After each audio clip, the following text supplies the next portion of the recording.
Major developments this morning out of the nation of Georgia, a U.S. ally. Georgia's president now saying that Russia's aggression is far from over, claiming the West has been underestimating Moscow's ambitions.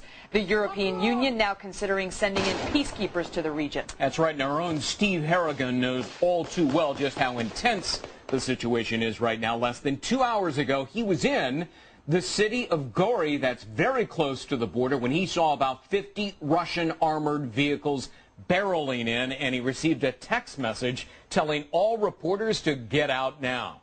Steve Harrigan joins us live in Georgia with the very latest. So, Steve, what exactly did you see as you were told to get out? Greg, we went into the city of Gori thinking this story was pretty much wrapping up, that things were over, people would be going back to their houses. Instead, another journalist sent us a text message really suddenly warning, saying to get out. We didn't know why. It didn't seem that dangerous, but we ran to our cars and did get out as fast as possible. What we saw coming out of the Georgian city of Gori was a long column of Russian armored vehicles. We didn't see any tanks, but these were big armored vehicles with small gun turrets on them and about 10 soldiers apiece. And the line stretched to be more than 50. They were on their way into the city of Gori. We didn't know what for, but we were glad we got out of there before they came in. So in this story, we are still hearing, 6 days into this war, both sides making competing claims. Russian military officials say there are no Russian military vehicles inside Gori. That's wrong. We saw that with our own eyes. The Georgian officials on the other side say the Russians are in there burning down houses. That is also wrong, according to what we saw. The real danger is, where will those Russian armored military personnel carriers stop? They are on the move outside of Gori. Our own producer, Anna Ardayeva, is with them, trying to follow along at a safe distance. Right now, she says they have stopped on their way to the capital. They're only 12 miles outside of the capital of Georgia, Tbilisi. Nothing is between the Russians and the Georgian capital. Steve, what about airstrikes? We have seen airstrikes throughout the week. Earlier, Russian airplanes generally targeting communications towers, television towers, cell phone towers, as well as government buildings. At least 5 people were killed in the city of Gori last night from those strikes.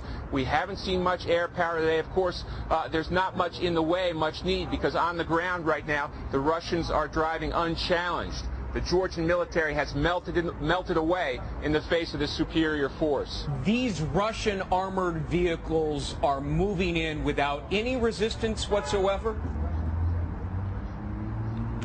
That's correct. 48 hours ago, the main road between Gori and the capital here, Tbilisi, about 40 miles long, was covered with Georgian military, Georgian howitzers, Georgian tanks.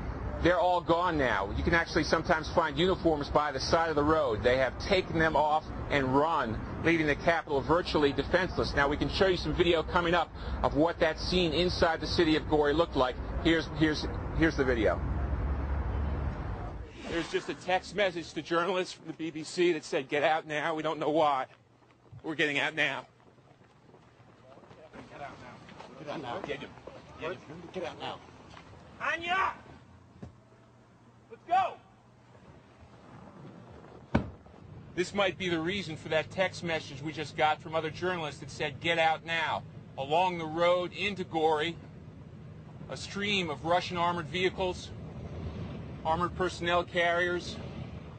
We don't see any full-duty tanks, but at least 40 armored vehicles, all with heavily armed Russian soldiers on their way into Gori. We don't know what that's going to turn into.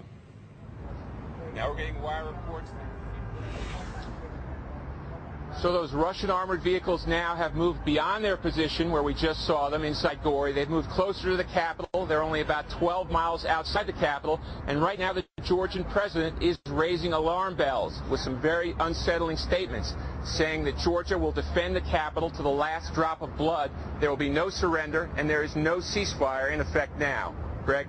So instead of withdrawing to the previous positions, it seems like the Russians are moving forward now to the capital of Tbilisi.